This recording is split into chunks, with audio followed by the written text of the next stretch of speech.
এইবার আমরা সপ্তম মন্বন্তরের কথা আলোচনা করব। ষষ্ঠ মন্বন্তর শেষ হওয়ার পরে সপ্তম মন্বন্তর আরম্ভ হয়েছে। আর সপ্তম মন্বন্তরে ভগবান বামন রূপে প্রকট হয়েছিলেন। এই বামন রূপে প্রকট হওয়ার পিছনে কিছু কারণ ছিল, সেই কারণগুলো আমরা এখন আলোচনা করব। এদিকে কি হয়েছে, দীর্ঘদিন যাবৎ ব্রহ্মচর্য পালন করে সাধুদেরকে সেবা করে আর সাধুদের আশীর্বাদ নেওয়ার পরে তিনি একটি বিশ্বজিৎ নামে যজ্ঞ করলেন বিরোচনের পুত্র বলি। সেই যজ্ঞকুণ্ড হইতে স্বর্ণের রথ, ধ্বজ, পতাকা আদি থেকে আরম্ভ করে অনেক কিছু প্রকট হলো, বাহির হলো। সেই সমস্ত দ্রব্য নিয়ে তিনি স্বর্গে আক্রমণ করলেন, স্বর্গরাজ্য দখল করলেন আর স্বর্গের ইন্দ্র হয়ে বসে গেলেন বলি রাজা। বলি রাজা স্বর্গের ইন্দ্র হয়ে বসার পরে বলেন, গুরুদেব কি করলে পরে দেবতারা কোনোদিন আমার স্বর্গ নিতে পারবে না? বললেন যে 100টি বিশ্বজিৎ নামক যজ্ঞ তোমাকে করতে হবে। খরচ কেমন পড়বে? খরচ বলে একটা যজ্ঞ করতে 100 মণ ঘি লাগবে। এইভাবে 100টা যজ্ঞ তোমাকে করতে হবে। আর যতক্ষণ পর্যন্ত তোমার যজ্ঞ চলবে ততক্ষণ পর্যন্ত তুমি কারো প্রতি ক্রোধ দেখাইতে পারবে না, কারো প্রতি হিংসা করতে পারবে না, কাউকে কটুবাক্য বলতে পারবে না। যে যাহা চাইবে তোমার কাছে তাহাই তোমাকে দান করতে হবে। যদি এই নিয়ম পালন করে তুমি ব্রত করতে পারো, এই 100টি যজ্ঞ করতে পারো, তাহলে আর কোনদিন দেবরাজ ইন্দ্র তোমার স্বর্গরাজ্য নিতে পারবে না। এই স্বর্গরাজ্য অসুরদের জন্য চিরস্থায়ী হয়ে যাবে। তাহলে আর বিলম্ব কেন গুরুদেব? আমার তো কোনো কিছুর অভাব নেই, আরম্ভ করুন যজ্ঞ। যজ্ঞ শুরু হয়ে গেল। যজ্ঞ শুরু হয়েছে, একটা যজ্ঞ সমাপ্ত হওয়ার পরে আরেকটা যজ্ঞ আরম্ভ হচ্ছে, একটা যজ্ঞ সমাপ্ত হওয়ার পরে আরেকটা যজ্ঞ আরম্ভ হচ্ছে, চলছে যজ্ঞ। এদিকে দেবতাদের মা, দেবতাদের মায়ের নাম ছিল অদিতি। অদিতি এখন চিন্তা করছে না, হারে আমার সতীনের ছেলেরা সব স্বর্গরাজ্য দখল করে বসে আছে আর আমার ছেলেরা সব মনুষ্য রূপ ধারণ করে পৃথিবীতে ভ্রমণ করতেছে। আমি মা হয়ে ছেলেদের এই দুঃখ দুর্দশা দেখে সহ্য করতে পারছি না। অতএব আমি আমার ছেলেদের দুঃখ দুর্দশা দূর করব। আর এর জন্য তিনি কশ্যপ ঋষির কাছে উপস্থিত হবেন। কশ্যপ ঋষিকে বললেন যে, ওগো তুমি আমাকে এমন একটি পুত্র সন্তান দাও যে পুত্র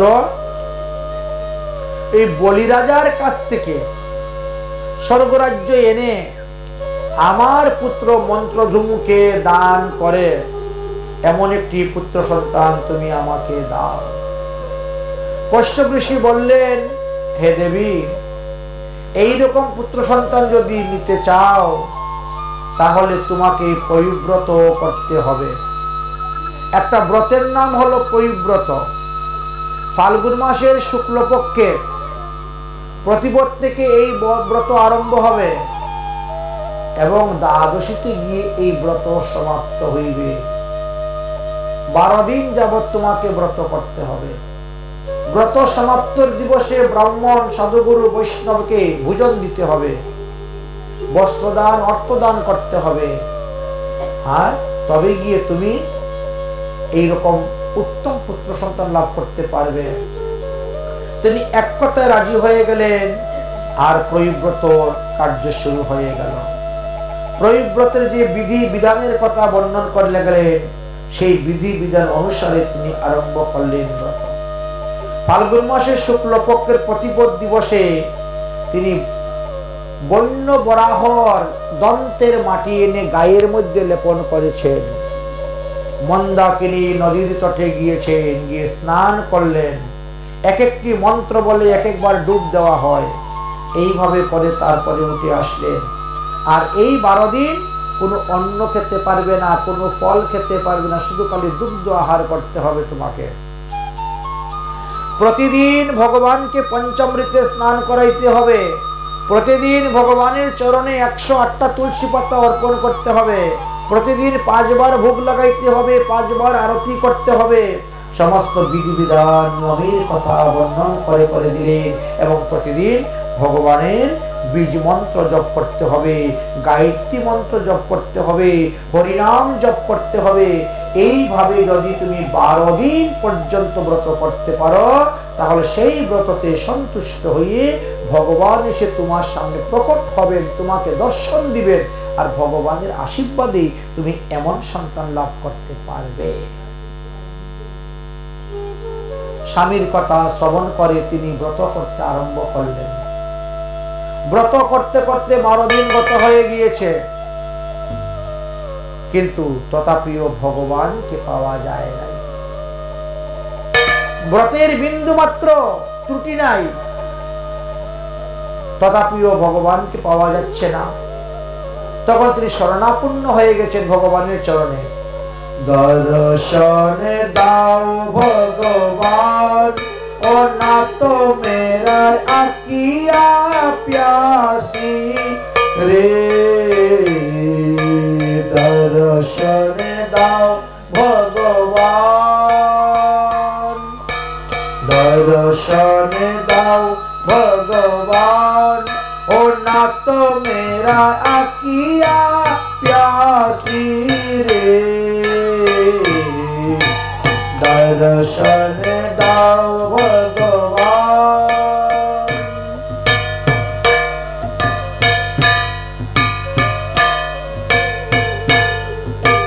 मन मंदिर को ज्योति जगा दो, घट घट वासी रे। दर्शन दाओ भगवान, हो ना तो मेरा आकिया प्यासी रे। दर्शन दाओ भगवान। আমরা মন্দিরে গিয়েও ভগবানকে দর্শন করি, আর স্বপ্নে ভগবান দর্শন করি,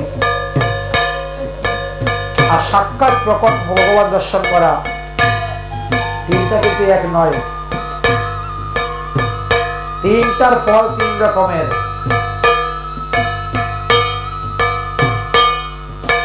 मंदिर मंदिर सूरत तेरी, फिर भी ना देखी मूरत तेरी। जोगी बीते ना आई मिलन की पुनर्मासी रे। दर्शन दाओ भगवान, ओ ना तो मेरा आकिया प्यासी रे।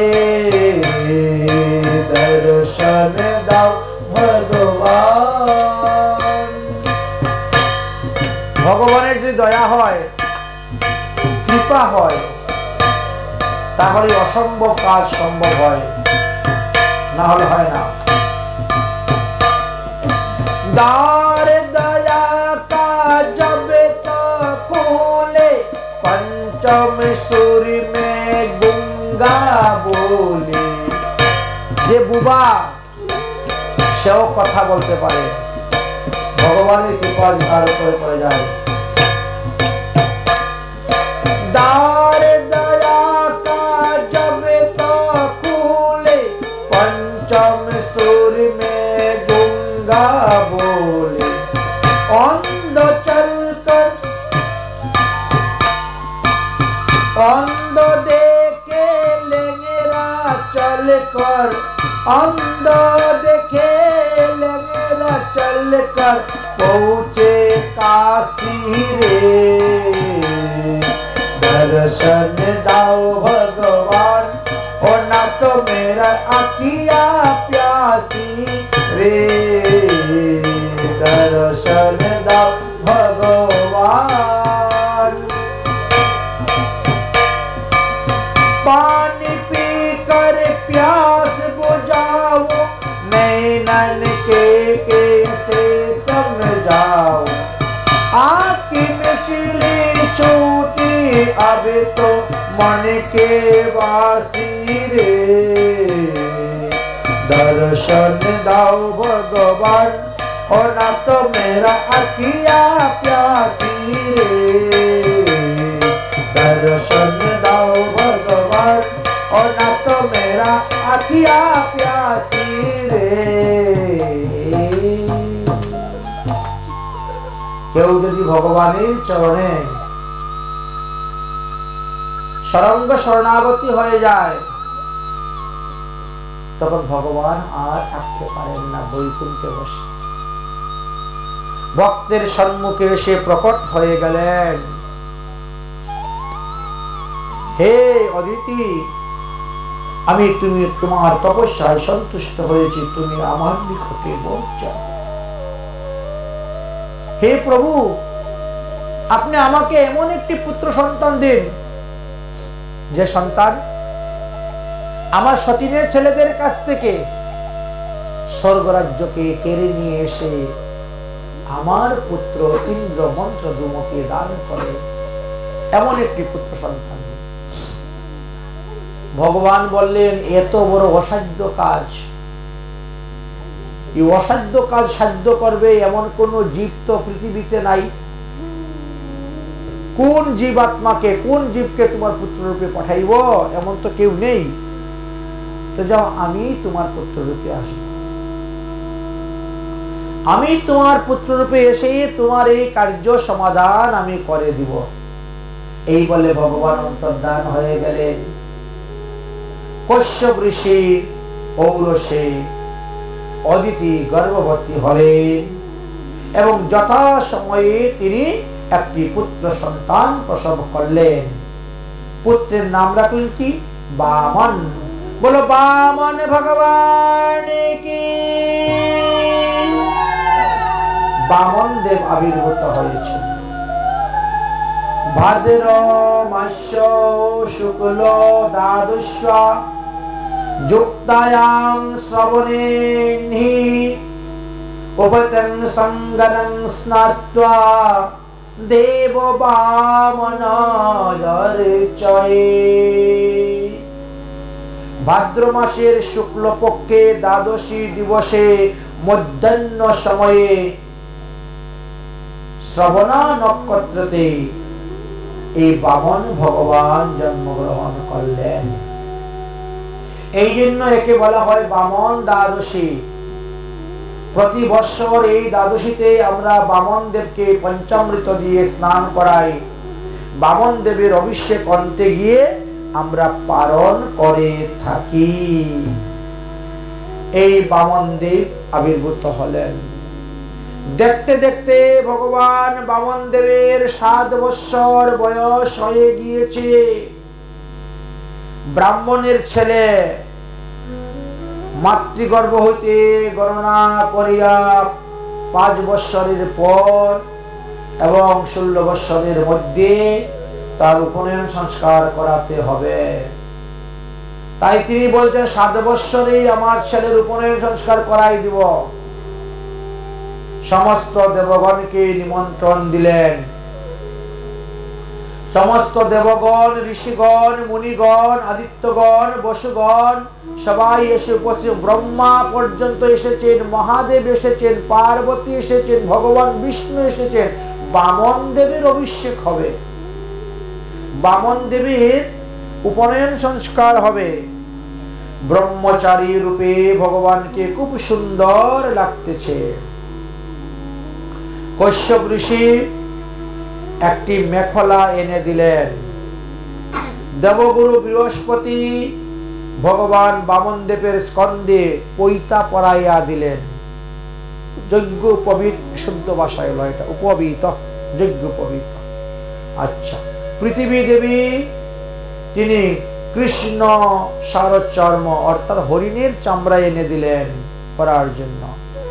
বন সমূহ প্রতি চন্দ্রদেব একটা বাঁশের লাঠি দিলেন। তারপরে মাতা অদিতি দেবী কপিন বহির্বাস দিলেন।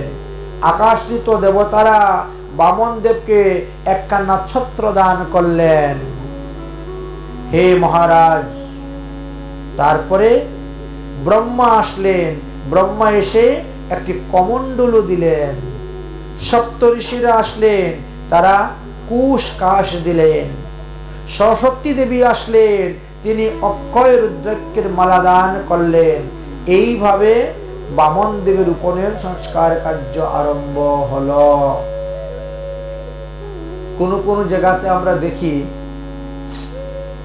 পাঠকরা আগের দিন বলে দেয়, কালকে বামন ভগবানের তিথি হবে, ছাতি নিয়ে আসবেন, খড়ম নিয়ে আসবেন, কমন। আরে এটা তো আমরা স্মরণ করতেছি, আমরা কি পালন করতেছি নাকি বামন ভগবানের? এই জন্য কালকের গন্ডগোলটা হয়েছে। এইবার দেখেন, উপনয়ন সংস্কার কার্য আরম্ভ হল। ভিক্ষা দিবে কে? ভিক্ষা দেওয়ার জন্য তখন মা দুর্গা এসে উপস্থিত। আমি দিব ভিক্ষা। ভিক্ষাং ভগবতী সাক্ষাৎ অম্বিকা সতী। সতী এসে উপস্থিত হয়েছে ভিক্ষা দান করার জন্য। পার্বতী নয়, সতী ভিক্ষা দান দেওয়ার জন্য এসে উপস্থিত হয়েছে। আচ্ছা, ভিক্ষা তো দেওয়া হলো, সেই ভিক্ষা এনে কি করবেন? ভিক্ষা এনে আগে গুরুদেবের কাছে দিতে হবে। উপনয়ন সংস্কার হওয়ার পরে যে ভিক্ষা করে, লোকে ভিক্ষা করে, সেই সমস্ত ভিক্ষা দ্রব্য এনে গুরুদেবকে দান করবে। গুরুদেবকে যখন দান করেছেন, গুরুদেব বললেন, এই কটা অন্ন নিয়ে চাল নিয়ে আসলি, 2টা আলু, 2টা শিম, আর এই কটা চাউল নিয়ে আসলি, এতে তো আমারই পেট ভরবে না, আমি তোকে কি খেতে দিব রে? কারণ উপনয়ন সংস্কার করার পর গুরুদেব ভিক্ষা করে এনে দিলেন। গুরুদেব সহজে রান্না করবেন, ভোগ লাগাইবেন, প্রসাদ পাবেন, আর তারপরে সেই প্রসাদ তোমাকে দিবেন। এটা নিয়ম। কিন্তু আজকালকে তো সব নিয়ম লুপ্ত হয়ে যাচ্ছে। যত দিন যাচ্ছে ততই মানুষ খালি মুখে মুখে ধর্ম পালন করতেছে, কাজের বেলায় কিছুই নেই। সব বলে মুখে মুখেই ধার্মিক, কিন্তু কাজের বেলা খুঁজতে পরে দেখবেন যে না, ধর্মের ধ জানে না, আচার আচরণে নেই, মুখে নাসিতাং জায়গা। তাহলে গুরুদেব আরেকবার ভিক্ষা করতে যাব? আরেকবার তো ভিক্ষা করতে যেতেই হবে। তবে এমন জায়গায় ভিক্ষা করতে যাও যেখানে ভিক্ষা করলে সারা জীবন ভিক্ষা করতে হবে না। আচ্ছা, এইরকম কোন জায়গা আছে কি বিশ্ব ব্রহ্মাণ্ডের মধ্যে? এমন কোন ব্যক্তি আছে যে আমি গিয়ে চাইলে পরে আমাকে এমন দান করবে যে সারা জীবন আর ভিক্ষা করতে হবে না? বলে আছে। কোথায় আছে? বলে নর্মদা নদীর তটে ভৃগুকুচ্ছ নামক স্থান আছে, সেইখানে প্রহ্লাদের নাতি বিরোচনের পুত্র মহারাজ বলি বিশ্বজিৎ নামক যজ্ঞ করতেছেন। যতক্ষণ পর্যন্ত তিনার যজ্ঞ চলবে ততক্ষণ পর্যন্ত যে যা চাইবে তাহাই তিনি দিবেন, না করবেন না। যাহা চাইবে তাহাই, এমনকি প্রাণ যদি কেউ চায় সেটাও দিতে রাজি। অতএব ওই স্থানে যাও ভিক্ষার জন্য, তাহলে সারা জীবন আর ভিক্ষা করতে হবে না। অনেক সাধু সন্ত মহাত্মারা গিয়েছেন ভিক্ষা করতে, অতএব তুমিও যাও। গুরুদেব, আমি যে নর্মদা নদীর তট ভৃগুকুচ্ছ নামক স্থান চিনি না। আরে তোমাকে চিনিয়ে দেওয়ার জন্য আমি তোমার সঙ্গে 5 জন ব্রাহ্মণ পাঠাচ্ছি। এই 5 জন ব্রাহ্মণ সঙ্গে করে নিয়ে তুমি যাও। বামন ভগবান 5 জন ব্রাহ্মণের সঙ্গে করে নিয়ে তিনি রওনা হয়েছেন, চলছেন। হাতের মধ্যে কমণ্ডলু, পায়ের মধ্যে খড়ম, বগলের মধ্যে ওই কি বলে কুশাসন, গায়ের মধ্যে রামাবলী, মাথার মধ্যে ছাতা, চলছেন। এই বামন ভগবানকে যে দর্শন করতে, সেই মনে করতে মনে হয় সাক্ষাৎ সূর্যদেব যাচ্ছেন, দেহ থেকে প্রকাশ বেরোচ্ছে, জ্যোতি বেরোচ্ছে, মনে হয় সাক্ষাৎ সূর্যদেব যাচ্ছেন। দর্শন করা মাত্রই এসে লোকে দণ্ডবত প্রণাম করতেছে, কত প্রশংসা করতেছে। এই বামন যার ঘরে জন্মগ্রহণ করছে সে ধন্য, তার মা ধন্য, তার বাপ ধন্য, ধন্য তার মায়ের পেটের এমন ছেলে জন্ম দিয়েছে। ভগবান যাচ্ছেন, যেতে যেতে যেতে একেবারে ওই বলিরাজার যজ্ঞশালার নিকটে গিয়ে উপস্থিত। তো বলিরাজার যে প্রহরীরা আছে না, রাজা তো প্রহরী, প্রহরীরা দৌড়ে গিয়ে বলছেন বলিরাজাকে, মহারাজ মহারাজ, আপনার যজ্ঞের অংশ ভাগ নেওয়ার জন্য মনে হয় স্বয়ং সূর্যদেব আসতেছেন। পুলিশ কি বলে, হ্যাঁ, এমনি তিনি যজ্ঞশালা থেকে উঠে দৌড়, কারণ যে ভগবানকে পাওয়ার জন্য আমরা এই যজ্ঞ করতেছি সেই ভগবান আসতেছেন। তখন তিনি আনন্দের সহিত দৌড়ে গিয়েছেন, দণ্ডবত প্রণাম জানিয়ে, আসুন বামন দেব, আসুন আসুন, স্বাগত জানিয়ে এনে আসনের মধ্যে বসিয়েছেন। জল দিয়ে চরণ ধুইয়ে দিয়েছেন, কপালে চন্দন, গলায় ফুলের মালা দিয়ে, পঞ্চপ্রদীপ দিয়ে আরতি করছেন। আরতি করে বলছেন, মহারাজ আদেশ করুন, আমি আপনার কি কার্য সাধন করতে পারি, আপনি যা চাইবেন আমি তাই দিব। তখন বলছেন, আমাকে 3 পাদ ভূমি দিয়ে দাও। 3 পাদ। পদানি স্ত্রীনি দৈত্যম সংযমিতা পদা মামা, আমাকে 3 পাদ ভূমি দান করো। বলি মহারাজ বলছে, আপনি যেমন ছোট না, আপনার বুদ্ধিটাও ছোট। 3 পা ভূমি নিয়ে আপনি কি করবেন? 3 পা ভূমির মধ্যে একজন লোক বসতেই পারবে না। ভালো করে বসতে গেলে তো জায়গা লাগে। 3 পা ভূমি আমার কাছে বলেন যে 3টা গ্রাম দেন, আমি দিয়ে দিব। 3টা জেলা দেন, দিয়ে দিব।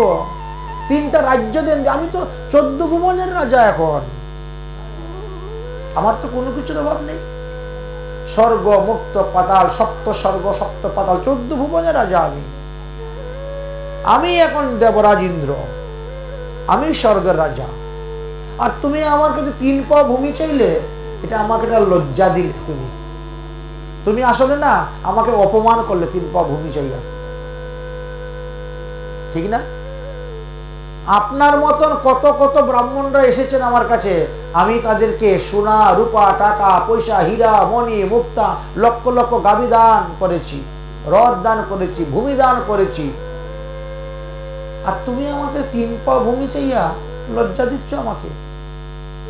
তোমার দেখতে যেমন ছোট, তোমার বুদ্ধিটাও তেমন ছোট। ভগবান মনে মনে হাসতেছেন, ভগবান মনে মনে হাসছেন। দেখো, আমি কিন্তু লোভী ব্রাহ্মণ নয়। যারা তোমার কাছে চাইতে এসেছিল এরা সব লোভী ব্রাহ্মণ, কিন্তু আমি তো লোভী ব্রাহ্মণ নয়। আমার বেশি দরকার হয়, তুমি সংকল্প করে 3 পা ভূমি দাও। বলে, কথা দিলাম তো আপনাকে 3 পা ভূমি দিব, তার থেকে আরো কিছু চাও তাও দিব। বলে, না, আর কিছু চাই না। আমি বললাম না, আমি লোভী ব্রাহ্মণ নয়। খালি বসে যদি আমি ভজন করতে পারি, এইটুকু জায়গায় আমার জন্য যথেষ্ট। কেউ বলতে পারবে না উঠ, এই জায়গা আমার। বলিরাজা আমাকে দান করেছে, অতএব আমাকে এখান থেকে উঠাবার ক্ষমতা তোমার কই, তাই না? আমাদের একটা কথা আছে না, এমন বসবো কেউ বলবে না উঠ, আর এমন কথা বলবো কেউ বলবে না ঝুট।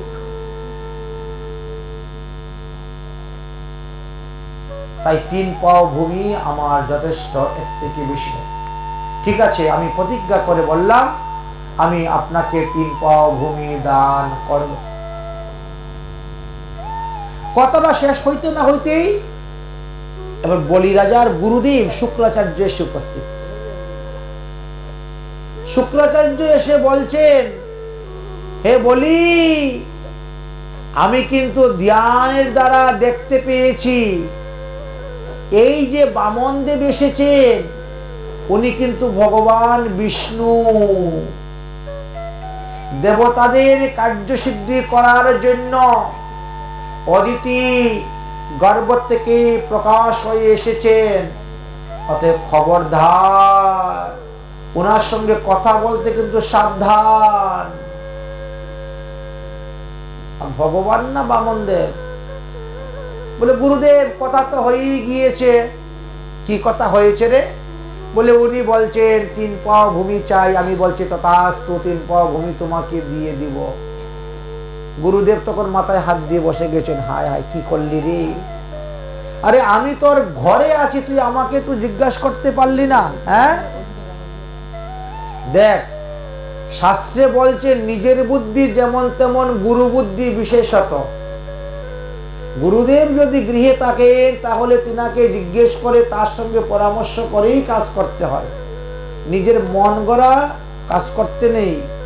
এখন বলতো, তুই যে 3 পাও ভূমি দিবে বলে প্রতিজ্ঞা করে ফেললি, এখন কি হবে উপায়? 1 পাও দিয়ে নিয়ে নিবে সপ্ত স্বর্গ, 1 পাও দিয়ে নিয়ে নিবে সমস্ত পাতাল, শরীর দিয়ে নিয়ে নিবে সমস্ত পৃথিবী। তো আরেক পাও দেওয়ার জায়গা কোথায় পাবি? তুই জানোস এ ভগবান বিষ্ণু। তখন আরেক পাও দিবার জায়গায় থাকবে কোথায়?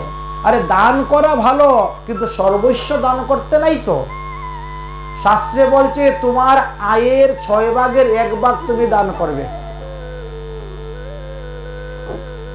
তুমি মনে করো আজকে সারাদিনে 600 টাকা কামাই করেছো, 100 টাকা দান করে দাও। 500 টাকা তো তোমার পরিবারের পোষণের জন্য রাখতে হবে। রোগ সুখ অসুখ ব্যাধ, ডাক্তার কবিরাজ, তারপর থানা পুলিশ, দুনিয়ার তো আছে কত কিছু।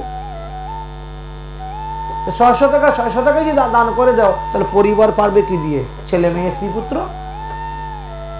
দান করা ভালো, কিন্তু শাস্ত্রে এটা বলছে। আরো লেখা আছে, এতেও যদি অসমর্থ হও তাহলে তুমি 10 ভাগের 1 ভাগ দান করবে। তুমি 100 টাকা কামাই করেছো, 10 টাকা ভগবত সেবায় দান করে দাও।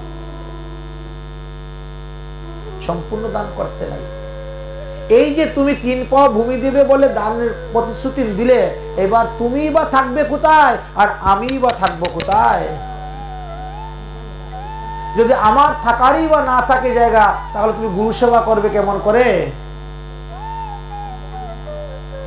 অতএব এবার তুমি মিথ্যে কথা বলো। যদি বাঁচতে চাও মিথ্যে কথা বলো যে বামন দেব তোমার চরণে মেপে 3 পাও ভূমি দিব না, আমার চরণে মেপে 3 পাও ভূমি দিব। আমার পাও তো তোমার থেকে আরো বড় বড়। এই কথা বলো। বিরোচনের মাথায় তো তখন আকাশ, এই বলির মাথায় যেন আকাশ ভেঙে পড়ে গেছে। কি করা? বলি বলছে আমি প্রহ্লাদের নাতি হয়ে ভগবানের সঙ্গে মিথ্যে কথা বলবো, প্রতারণা করব? কত বড় কথা! আমি প্রহ্লাদের নাতি হয়ে আমি ভগবানের সঙ্গে মিথ্যে কথা বলবো যে না, তোমার পায়ে মেপে 3 পাও ভূমি দিব না, আমার পায়ে মেপে 3 পাও ভূমি দেওয়ার প্রতিশ্রুতি আমি দিয়েছি। না না গুরুদেব, ভগবানের সঙ্গে ওরকম মিথ্যে কথা বলতে পারবো না। গুরুদেব তখন বুঝাচ্ছেন, দেখ 5 জায়গায় মিথ্যা কথা বললে পাপ হয় না। আমাদের মিথ্যা কথা বলার 5টি জায়গা আছে ছাড়। ওই 5 জায়গায় মিথ্যা কথা বললে পাপ হয় না। বলে কোথায় কোথায়? বলে ব্যবসা বাণিজ্যে মিথ্যা কথা বললে পাপ হয় না। 1 টাকার মাল 5 টাকা বলে না। আচ্ছা, 2 নম্বর বলে ঠাট্টা পরিহাস করে মিথ্যা কথা বললে পাপ হয় না। 3 নম্বর, স্ত্রী লোককে বশ করতে গেলে মিথ্যা কথা বললে পাপ হয় না। 4 নম্বর, বিয়ের সময় মিথ্যা কথা বললে পাপ হয় না। 5 নম্বর, সাধুগুরু বৈষ্ণবকে রক্ষা করতে গেলে মিথ্যা কথা বললে পাপ হয় না। নিজের আত্মরক্ষা করতে গেলে মিথ্যা কথা বললে পাপ হয় না। অতএব তুমি মিথ্যা কথা বলো। পারবো না। পারবে না, তাহলে তুমি ভিতরে চলে যাও। আমি এখন ওনার সঙ্গে কথাবার্তা বলে এমন কথার জালে ফেলে আটকিয়ে দিয়ে তিনাকে এখান থেকে ভাগিয়ে দিব। বলি মহারাজ চিন্তা করছে সর্বনাশ, হাজার হাজার বছর সাধন ভজন করে মুনি ঋষিগণ ভগবান পদপদ্ম লাভ করতে পারে না, আর সেই ভগবান কৃপা করে এসে আমার দরজায় দাঁড়িয়েছেন, ভিক্ষা চাচ্ছেন 3 পা ভূমি। আর আমার গুরুদেব বলেন কি, তুই যা ঘরের ভিতরে, আমি দেখ ওনার এখানে ভাগিয়ে দিব। ভগবানকে আমার ঘরের দরজার থেকে ভাগিয়ে দিবেন গুরুদেব। এই গুরুদেবের যদি ভজন করি তাহলে কোনোদিন ভগবান পাওয়া যাবে না। যে গুরুদেবের ভজন করলে পরে ভগবান দরজার থেকে ফিরে চলে যাবেন, এমন গুরু ভজন করে তো লাভ নেই। তাই মনে মনে চিন্তা করলেন, তাহলে আমি গুরুদেবকে ত্যাগ করে দিব। সংকল্প। তিনি বলছেন, কিরে তুই আমার কথা শুনবি না? না গুরুদেব, আমি পারবো না। তুই যদি আমার কথা না মানিস, গুরুর আদেশ অমান্য করাই মানে গুরু ত্যাগ করা। গুরু ত্যাগ করতে হাতের মধ্যে গঙ্গা জল নিতে হবে না, তিল তুলসী পাতা নিতে হবে না, সংকল্প মন্ত্র পাঠ করতে হবে না। গুরুকে অবমাননা করা, গুরুর বাক্য অবহেলা করা, গুরুর আদেশ পালন না করাই গুরু ত্যাগ। যা, তুই আমার কথা শুনলি না, তাই আমি তোকে ত্যাগ করলাম, তুই শ্রীহীন হয়ে যা। এই কথা বলে তিনি চলে গেলেন। যখন গুরুদেব চলে গেলেন তখন তো তিনার আরো চিন্তা বেড়ে গেল। হায় হায়, একদিকে ভগবান 3 পা ভূমি নেওয়ার জন্য দাঁড়িয়ে আছেন, আরেকদিকে গুরুদেব এসে চলে যাচ্ছেন। এখন আমি কি করব? এখন আমি কি করি উপায়? তখন নিজের বিবেক থেকে বলতেছে, আমাদের বিবেক বলতে তো একটা বস্তু আছে না, বিবেক থেকে তখন বলতেছে, तेरी द्वार पे खरा भगवान भगत बर दे रे झूली। भगवान दाঁড়িয়ে আছেন তোমার দরজার সামনে, তোমার কর্তব্য হলো তার ঝুলি ভরে ভিক্ষা দান করা। तेरी द्वार पे खरा भगवान भगत बर दे रे झूली। तेरी द्वार पे खरा भगवान भगत बर दे रे झूली। ओ तेरी होगा बेराए सान, तेरी होगा बेराए सान, कि युग युग रहेगी तेरी निशान, बकत भर दे रे झूली। आज लूटा दे तेरी सर्वस्व अपना, मान ले कहना मेरा। आज लूटा दे तेरी सर्वस्व अपना, मान ले कहना मेरा। मिट जाएगा पल में तेरा, जन्म जन्म की फेरा रे, जन्म जन्म की फेरा। तो छोड़ सकल अभिमान, যতক্ষণ অভিমান থাকবে ততক্ষণ বিমান আসবে না। তাই ধনের অহংকার, রূপের অহংকার, যৌবনের অহংকার, বিদ্যার অহংকার, কুলের অহংকার ত্যাগ করতে হবে। তো छोड़ सकल अभिमान, तो छोड़ सकल अभिमान, अमर कर दे अपना दान, भकते भर दे रे झूली।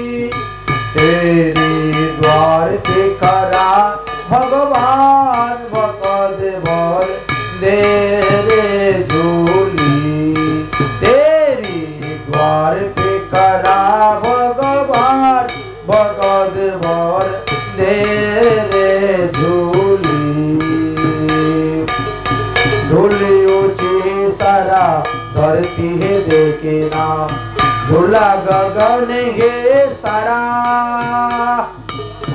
भीख मांगने आया तेरी द्वार, जगत की पालन हारा रे, जगत की पालन हारा। धूली ऊंचे ही तेरी धरती है देखे ले, धूला गगन है सारा, भीख मांगने आया तेरी द्वार, जगत की पालन हारा रे, जगत की पालन हारा। से आज तेरा मेहमान, आज भगवान तुम्हार अतिथि হয়ে আসছেন, से तो आज तेरा मेहमान, भगत रे मुझको जरा पहचान, भगत बर तेरे झूली, तेरी द्वार पे करा भगवान, भगत बर दे रे झूली, तेरी द्वार पे करा भगवान, भगत बर दे रे झूली। বলি রাজার কন্যার নাম ছিল রত্নমালা। রত্নমালা যখন শুনলো যে দরজাতে এক ভিখারি এসেছেন, খুব সুন্দর দেখতে বামন দেব, তিনি এসেছেন দেখার জন্য। বামন দেবকে দেখার পরে মনের মধ্যে খুব লালসা হলো, আহা হা কি সুন্দর ফুটফুটে ছেলেটা গো, যদি একে কুলে নিয়ে আমি আমার স্তন দুগ্ধ পান করাইতে পারতাম তাহলে আমার এই নারী জন্ম সার্থক হইত। ভগবান মনে মনে বলছেন তথাস্তু, তোমার স্তন দুগ্ধ আমি পান করব, এই জন্মে নয়, অন্য জন্মে। আচ্ছা, এবার বলছেন বামনদেব বলছেন আমি আর দেরি করতে পারছি না, আমাকে 3 পাও ভূমি দান করো, আমার যেতে হবে, অন্য কাজ আছে। বলি মহারাজ বলছেন হে বামন, গুরুদেব তো চলে গিয়েছেন, সংকল্প মন্ত্রটা পাঠ করব কেমন করে, কে করবে, তোমাকে যে ভূমি দান করব। সংকল্প মন্ত্র পাঠ না করে দান করলে কোনো ফল পাওয়া যায় না, নিষ্ফল হয়ে যায়। এই জন্য দেখবেন বিয়ের সময় দেখবেন ব্রাহ্মণ বসে সংকল্প মন্ত্র পাঠ করে সম্পাদন করায়, কন্যাদান করে। আর পালিয়ে গেলে, ভাগে গেলে ওখানে তোর কন্যাদান হচ্ছে না, কন্যাদানের ফল পিতা পায় না। এই জন্য ধরে টরে এনে আবার বৈদিক বিধি অনুসারে বিবাহ দেয়, বুঝতে পেরেছেন? নাহলে কন্যাদানের ফল পাওয়া যায় না। যাই হোক, সংকল্প মন্ত্র পাঠটা করবে কে, গুরুদেব চলে গেছেন। ভগবান বলছেন আমি তো বামনের বাচ্চা, আমি সংকল্প মন্ত্র জানি, আয় সংকল্প মন্ত্র পাঠ কর। হাতের মধ্যে তিল, তুলসী, দুব্বা নাও, ফুল নাও, হর্তকি নাও, গঙ্গার জল নাও। গঙ্গা জল পাবো কোথায়? আরে আমার কমণ্ডলুর মধ্যে গঙ্গা জল আছে, আমার কমণ্ডলুতে। আর শুক্রাচার্য ওই কমণ্ডলুর ভিতরে ঢুকে গিয়ে ছিদ্র বন্ধ করে দিয়েছে, গঙ্গা জল পড়তে দিব না। ভগবান তো অন্তর্যামী, সব জানেন। কমণ্ডলু যতই বাঁকা করতেছে, জল তো পড়তেছে না। কি ব্যাপার? কমণ্ডলু থেকে জল পড়তেছে না কেন? বলে একটা কুশ নে, তাহলে কুশটা দে, একটা কুশ দিয়ে ছিদ্র কর, দেখে নে জল পড়বে। যেই কুশ ঢুকিয়েছেন এমনি শুক্রাচার্যের কানে, চোখে যে ঢুকে গেছে। আহা, যন্ত্রণায় বেরিয়েছে। হে ভগবান, তুমি আমার চোখ কানা করে দিলে, তুমি কেন গেলে আমার কার্য ভঙ্গ করতে? আমার কার্য ভঙ্গ করতে গেলে কেন তুমি? এই জন্য ঠিক আছে, তুমি আমার চোখ কানা করেছ, আমিও কলিযুগে গিয়ে তোমার ধর্মকে কানা করব। ধর্মকে কানা করবে, ছিদ্র করবে। এই জন্য এই দশমী বিদ্যা একাদশী ব্রত শুক্রাচার্য প্রচার করেছেন আপনারা কখনো দশমী বৃদ্ধা একাদশী ব্রত করবেন না। দশমী বৃদ্ধা একাদশী ব্রত করেছিলেন গান্ধারী, যার কারণে 100টা পুত্র তিনার অকালে মারা গিয়েছে। দশমী সংযুক্ত একাদশী ব্রত করেছিলেন মান্দাতা, অকালে তার পুত্র মারা গিয়েছে। দশমী সংযুক্ত একাদশী ব্রত করেছিলেন সীতা, স্বামী স্ত্রীর মধ্যে বিচ্ছেদ হলো, সীতার বনবাস হলো। তাই কখনো দশমী সংযুক্ত একাদশী ব্রত করতে যাবেন না। এটা শুক্রাচার্য প্রচার করেছে এই ধর্ম, এই মত, এই পথ, যাকে স্মার্ত মত বলা হয়। তাই গোস্বামী মতে আপনারা একাদশী ব্রত করবেন। আজকে সেই একাদশী ব্রত চলতেছে, আগামী করল পালন হবে। সূর্যোদয়ের পরে 7:44 মধ্যে ব্রতের পালন করতে হবে, কারণ একাদশী সংযুক্ত দ্বাদশীতে ব্রত থাকলে দ্বাদশীর মধ্যেই পালন করতে হয়। ত্রয়োদশীতে পালন করলে ব্রত নষ্ট হয়ে যাবে, 100 বৎসরের আপনার পুণ্য ফল নষ্ট হয়ে যাবে। এই জন্য ঘুমের থেকে উঠেই আগে পালন করবেন। আজকালকের তো লোক ঘুমের থেকে উঠতে 7টা বেজে যায়, ঠান্ডার দিন। অর্থাৎ ঘুম থেকে উঠেই পালন করে নিও, দাঁত মাজবেন পরে দরকার করে, আর যদি পারেন তো দাঁত মাজতে নাই। একাদশী দিবসে দন্ত ধাবন করা নিষিদ্ধ, দ্বাদশী দিবসে পালনের আগে দাঁত মাজা নিষিদ্ধ, পালনের পরে গিয়ে দাঁত মাজতে হয়। দ্বাদশী দিবসে ভগবানকে জলের মধ্যে নামিয়ে স্নান করানো নিষিদ্ধ। এই জন্য কি করে দিনের বেলা আর কি নিষিদ্ধ, এই জন্য ভোর বেলা করে নিতে হয় ভগবানকে স্নানের কাজ শেষ করতে। সূর্যোদয়ের পরে আর স্নান করাইতে পারবে, নিষেধ আছে। এই জন্য বলছেন পালনের সময় হেরফের করবেন না। আগামীকালকে কিন্তু বলে দিলাম পালনটা ঠিক সময় মতো করবেন। এদিকে কি হয়েছে, ভগবান সংকল্প মন্ত্র পাঠ করাইলেন। এইবার 3 পাও ভূমি নেওয়ার জন্য তিনি বামন থেকে ত্রিবিক্রম হয়ে গেলেন। ভগবান এমন ভাবে শরীরকে বর্ধিত করলেন, দেহের দ্বারা সমস্ত পৃথিবী জুড়ে নিলেন। 1 পায়ের দ্বারা সপ্ত পাতাল নিয়ে নিলেন, 1 পায়ের দ্বারা সপ্ত স্বর্গ নিয়ে নিলেন। 3য় পাও দেওয়ার মতন কোনো জায়গায় নেই।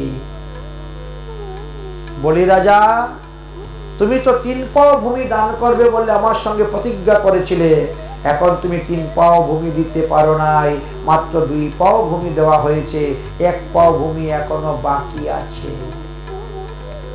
তুমি তোমার সত্য রক্ষা করতে পারলে না। সত্য কথা দিয়া যে কথা রক্ষা করতে পারে না, তাকে নরকে গমন করতে হয়। সত্য রক্ষা করতে পারলে না। অতএব যত পর্যন্ত তুমি আমাকে আরেক পাদ ভূমি দান না করবে, আমি ততক্ষণ তোমাকে বন্দী করে রেখে দিব। বলেই তো ভগবান বরুণ পাশে তাকে বন্দী করে দিয়েছেন। আর এমন সময় ওই বলি রাজার কন্যা রত্নমালা এসেছে। হ্যাঁ, আমার বাবার সবকিছু নিয়ে আবার আমার বাবাকে বন্দী করেছে। এত দুষ্ট ছেলে। আগে দেখলাম এইটুকু বামন, আর এখন দেখি বিরাট মূর্তি। উরি বাবারে, এই রকম দুষ্ট ছেলে ও যদি আমার পেটের ছেলে হইতো, তাহলে আমি তাকে নিজের হাতে বিষ খাওয়াইয়া মারতাম। ভগবান মনে মনে বলেন তথাস্তু।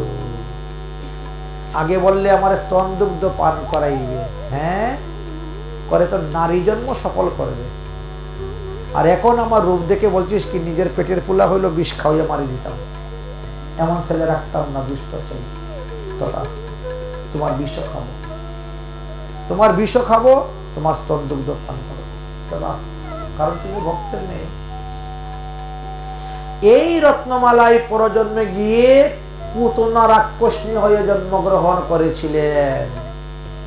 যে পুতনার কথা আগামী করলেও আপনারা শ্রবণ করতে পারবেন। কর্মফল সবাইকে ভোগ করতে হবে। যার যে কামনা আছে, বাসনা আছে, ওই কামনা অনুসারে, বাসনা অনুসারে তাকে জন্মগ্রহণ করতে হবে। এই জন্য কামনা বাসনা করতে একটু হিসাব নিকাশ করে কামনা বাসনা করবে, না হলে কিন্তু পরে পস্তাতে হবে। বৃন্দাবলী হলেন তিনার স্ত্রী। বলি রাজার স্ত্রীর নাম বৃন্দাবলী। বৃন্দাবলী দৌড়ে আসেন, ওগো তোমার সত্য রক্ষা করতে পারবে একটা উপায় আছে, কি? তোমার মাথা তো কারো কাছে বিক্রি করো নাই। গুরুদেবের কাছে আগে মাথা বিক্রি করেছিলাম, কিন্তু গুরুদেব তো তোমাকে ত্যাগ করে চলে গিয়েছেন, এখন তোমার মাথা তো তোমারই আছে, কারো কাছে বিক্রি করো নাই। অতএব তুমি বামন ভগবানকে বলো যে ভগবান তোমার তৃতীয় চরণ বের করো আর আমার মাথার মধ্যে স্থাপন করো। বলি রাজার দেখেন ধর্মের সহায়তা, এই জন্য ধর্মপত্নী বলা হয়। এই জগতে তিন ধরনের পত্নী আছে, এক হলো ধর্মপত্নী, এক হলো কামপত্নী, আর এক হলো ভোগপত্নী। ওই কামপত্নী আর ভোগপত্নীর পল্লায় যারা পড়বে তারা কোনোদিন সাধন ভজন করতে পারবে না, ও ভজন করতেই দিবে না। আর ধর্মপত্নী সে স্বামীকে আরো ধর্মের পথে অগ্রসর করে নিয়ে যাবে, সে নিজেও ধর্ম করবে, স্বামীকেও ধর্ম পথে চালাবে, তাকে দিয়ে ধর্ম করাবে, তাকে উপদেশ দিবে, তাকে আদেশ দিবে, তাকে জ্ঞান দিবে, এইভাবে করো, এটা করো, আমি করতে চাই, আমার সঙ্গে তুমিও করো। এইভাবে বর্ণনা করেছেন। দশরথ মহারাজের তিনজন ছিলেন না স্ত্রী, একজন ধর্মপত্নী, একজন কামপত্নী, একজন ভোগপত্নী। যাই হোক, বৃন্দাবলীর কথা শ্রবণ করে বলির মনে তখন সাহস আসলো, সত্যি তো আমার স্ত্রী তো একটা ভালো বুদ্ধি আমাকে দিয়েছে, ধর্ম সংকট থেকে আমাকে রক্ষা করলো। হে বামন ভগবান, আপনার তৃতীয় চরণ বের করুন, আমি জায়গা দিতে প্রস্তুত আছি। তখন ভগবানের নাভি থেকে তৃতীয় চরণ বেরিয়ে গেল। বলি মহারাজ বলছে আমার মাথার মধ্যে আপনার চরণ স্থাপন করুন। বাস, তিন চরণ দান করা হয়ে গেছে ভূমি। ভগবান বলছেন আমি তোমার উপর অত্যন্ত সন্তুষ্ট হয়েছি, প্রসন্ন হয়ে গেছি। আচ্ছা বলি মহারাজ, এখন বলো তোমার জন্য আমি একটা দ্বিতীয় স্বর্গ তৈরি করেছি, সেটা কোথায় জানো? রসাতলে। এই যে স্বর্গ, এই স্বর্গের মতন আরেকটা স্বর্গপুরী আমি তৈরি করে রেখেছি রসাতলে। এখন তুমি বলো, তোমার এই অসুর, রাক্ষস, দৈত্য, দানব এদেরকে নিয়ে স্বর্গরাজ্যে থাকতে চাও, না আমার সঙ্গে এসেছে যে 5 জন ব্রাহ্মণ তাদেরকে নিয়ে রসাতলে গিয়ে বাস করতে চাও? কোনটা চাও? তুমি বলো, তুমি যেটা চাইবে সেটা তোমাকে দিব। তুমি যদি বলো এটা এটা তুমি থাক, তাহলে ওইটা আমি মন্ত্রধূমক নামক ইন্দ্রকে দান করবো। আর তুমি যদি বলো ওইটাতে তুমি চাও, তাহলে আমি এটা মন্ত্রধূমক নামক ইন্দ্রকে দান করবো। তুমি কোনটা করতে চাও বলো? তখন বলি মহারাজ চিন্তা করলেন যে 100টা মূর্খকে নিয়ে স্বর্গে বাস করার থেকে একজন পণ্ডিতকে নিয়ে পাতালে বাস করা ভালো। বুঝেছেন? তখন তিনি বলেন যে না, তাহলে আমি এই ব্রাহ্মণদেরকে নিয়ে পাতালেই বাস করতে চাই, রসাতলেই বাস করতে চাই। তবে তুমি আমার মনের কথা বুঝতে পেরেছ, তুমি আরেকটি বর চাও। আমি তোমার তপস্যায় সন্তুষ্ট, তুমি আরেকটি বর চাও আমার কাছে, তুমি যা চাইবে তাই দিব। প্রভু, তাহলে আপনি আমার ঘরের দরজার দারোয়ান হয়ে থাকুন। এইবার বলেন, ফেলে দিল, বলে দিল, আপনি আমার ঘরের দরজার দারোয়ান হয়ে থাকুন। ঘর থেকে বেরোবার সময় আমি আপনাকে দর্শন করব, আর ঘরে প্রবেশ করার সময় আমি আপনাকে দর্শন করব। অতএব আপনি থাকুন। ভগবান বললেন চলো তাহলে 5 জন ব্রাহ্মণকে নিয়ে সঙ্গে নিয়ে চলো রসাতলে। বলি মহারাজ রসাতলে চলে গেলেন সমস্ত অসুর, দৈত্য, দানবদেরকে। আর ভগবান বামনদেব মন্ত্রধূমন নামক ইন্দ্রকে নিয়ে তিনি আবার রাজগদ্দিতে বসাইলেন। তুমি এখন থাকো, রাজত্ব করো। আগামী 8ম মন্বন্তরে এই বলিরাজ স্বর্গে এসে ইন্দ্র হইবেন। বলিরাজার পরমায়ুটা কতটুকু এখন চিন্তা করেন তো। আগামী মন্বন্তরে তিনি ইন্দ্র হইবেন। মহাভাগবত বলিরাজা ভগবানের এমন কৃপা পেলেন, ভগবান দরজার দারোয়ান হয়ে রসাতলে গিয়ে বসেছেন বলিরাজার রাজ্যে। রাবণ দিগ্বিজয় করতে করতে গিয়ে উপস্থিত হয়েছে তিনার সঙ্গে যুদ্ধ করার জন্য। যুদ্ধং দেহি হাকিয়া দাঁড়াইল সে তাহার সম্মুখে।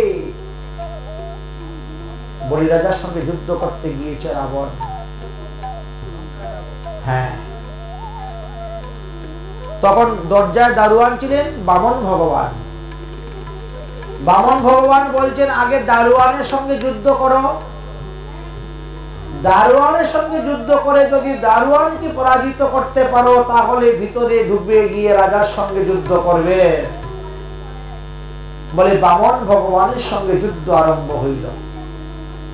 যুদ্ধ করতে করতে বামন ভগবান এমন জুড়ে লাথি মেরেছেন, রাবণ আবার লঙ্কায় গিয়ে পড়ে গেছে। ওরে বাবা,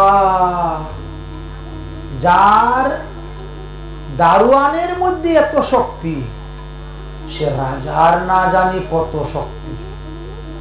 এই জন্য দ্বিতীয়বার আর যায় নাই ওখানে যুদ্ধ করার জন্য। এদিকে লক্ষ্মী দেবী চিন্তার মধ্যে পড়ে গেলেন, কি ব্যাপার? ভগবান তো যে কার্য সিদ্ধি করার জন্য গিয়েছিলেন, সেই কার্য সিদ্ধি তো হয়ে গিয়েছে। বলির রাজার নিকট থেকে স্বর্গ এনে মন্ত্রধুমক নামক ইন্দ্রকে তো দান করেই দিয়েছেন, কিন্তু তারপরেও এতদিন গত হয়ে গেল, ভগবান কেন বৈকুণ্ঠে ফিরে আসছেন না? কেন ভগবান বৈকুণ্ঠে ফিরে আসছেন না? লক্ষ্মী দেবীর বড়ই চিন্তা। তাই লক্ষ্মী দেবী নারায়ণকে খোঁজার জন্য বেরিয়েছেন। দেবশ্রী নারদের সঙ্গে সাক্ষাৎ। দেবশ্রী নারদ, তোমার প্রভু কোথায়?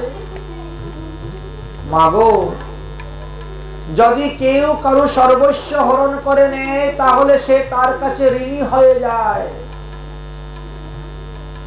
আমার প্রভু বলি রাজার সর্বস্ব হরণ করে নিয়েছেন, তাই তার কাছে তিনি ঋণী হয়ে গিয়েছেন। আর সেই ভক্তের ঋণ শোধ করার জন্য ভগবান ভক্তের দরজার দারোয়ান হয়ে বসে তাকে পাহারা দিচ্ছেন। এই কথা বলে দেবশ্রী নারদ চলে গেলেন। মা লক্ষ্মী দেবী চিন্তা করলেন, আমি আমার স্বামীকে ওই দারোয়ানগিরি কাছ থেকে মুক্ত করে বৈকুণ্ঠে নিয়ে আসবো, তার জন্য যাব। তাই তিনি একটা রাখি হাতে করে নিয়েছেন। ঝুলন পূর্ণিমা দিন, ঝুলন পূর্ণিমা সবাই তো করেন ঝুলন, শ্রাবণে ঝুলন হয় না? শ্রাবণী পূর্ণিমা, ঝুলন পূর্ণিমা। একটা রাখি হাতে করে নিয়ে গেছেন, নিয়ে গিয়ে ডাকতেছেন, দাদা, ও দাদা, দাদা গো, ঘরে আছো নাকি? এখন বলি রাজা চিন্তা করলো, আমারে আবার কে দাদা দাদা বলে ডাকে? কোন বোন আসলো দেখি তো। মামাত্ম বোন, কাকাত্ম বোন, পিসাত্ম বোন, জেঠাত্ম বোন, মশাত্ম বোন, কত আছে না? এই তিনি বেরিয়েছেন। এ তুমি কে গো? তুমি আমার কোথাকার বোন? তোমাকে তো চিনতেই পাচ্ছি না। লক্ষ্মী দেবী বলছেন, আমি তোমার ধর্মের বোন, তুমি আমার ধর্মের ভাই। আজকে আমরা দুজনের মধ্যে ভাই বোন সম্পর্ক পাতব। আসো, তোমার হাতের মধ্যে আমি এই লাল হলুদ সুতাটা পরিয়ে দিব। এতে কি হবে? এটাই হলো ভাই বোনের বন্ধন, বোনের বন্ধন। আর এই সুতা যতদিন তোমার হাতের মধ্যে থাকবে, ততদিন তোমার কোনো রোগ শোক ব্যাধি আদি হবে না। দুষ্ট গ্রহগণ তোমার কিছু করতে পারবে না। তুমি যেখানে যাইবে সেখানেই তুমি জয়লাভ করতে পারবে। অতএব আসো দাদা, আসো, তোমার হাতে রাখিটা বেঁধে দিই। হাত বাড়িয়েছেন মা লক্ষ্মী, সুতা দিয়ে হাত বাড়িয়েছে। যেন বদ্ধ বলি রাজা দানবেন্দ্র মহাবল, তেনু অন্নবদ্ধামি তাং রক্ষক মা চলহ, মা চলহ। এই সুতা যতদিন তোমার হাতে থাকবে, ততদিন আমি লক্ষ্মী অচলা হয়ে তোমার গৃহে ততদিন থাকব। আচ্ছা বোন, তুই আমার এত উপকার করলে, তাহলে তোকে কি দিতে পারি বলতো? বল তুই কি চাস? যা চাইবে তাই আমি দিব। তখন লক্ষ্মী বলছেন, তোমার এই দারোয়ানের সঙ্গে আমার বিয়ে দাও, দিয়ে দারোয়ানকে আমার কাছে অর্পণ করে দাও। বলি মহারাজ বলছেন, তুমি আমার বোন হয়ে দারোয়ানকে বিয়ে করবে কেন? তুমি রাজার বোন, রাজকুমারদেরকে বিয়ে করবে। বলে না, আমি ওকেই ভালোবাসি, ওকেই আমার ভালো লেগেছে। এইভাবে লক্ষ্মী দেবী রাখি বন্ধনের মাধ্যম দিয়ে ভগবানকে ভক্তের হাত থেকে রক্ষা করে নিয়ে বৈকুণ্ঠে চলে আসে। বলে লক্ষ্মী নারায়ণ ভগবান কি।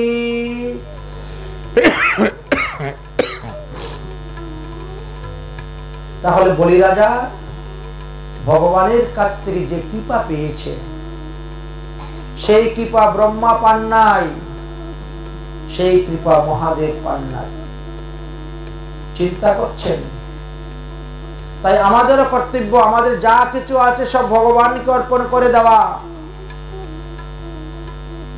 আমরা জন্মগ্রহণ করার সময় কিছু নিয়ে আসি নাই, আর মৃত্যুর পরেও কিছু নিয়ে যাব না।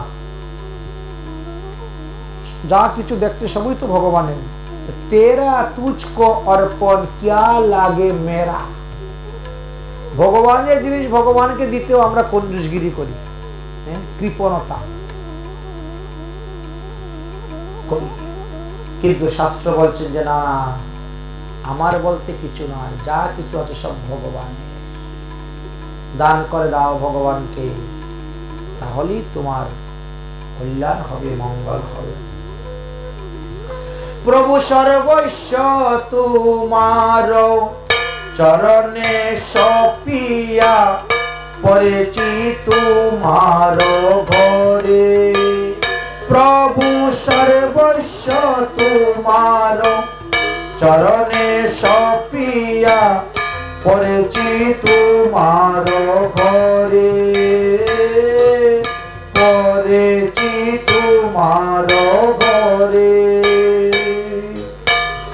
তুমি তো ঠাকুর তোমারি কুকুর, তুমি তো ঠাকুর তোমারি কুকুর বলিয়া জানিও মোরে, বলিয়া জানিও মোরে। আমি ওই চরণে সব সপিলাম, ওই চরণে সব সপিলাম। বলে আমার বলতে যাহা কিছু ওই চরণে সব সপিলাম। আমার চরণে ছাড়া কইর না গো এই জন্মে নয়, জন্মে জন্মে চরণে ছাড়া কইর না গো। আমি শেষ মিনতি জানাইয়ে রাখি, শেষ মিনতি জানাইয়ে রাখি। আমার শেষের সময় দিও না ফাঁকি, শেষ মিনতি জানাইয়ে রাখি। শেষের সময় দিও না ফাঁকি, শেষ মিনতি জানাইয়ে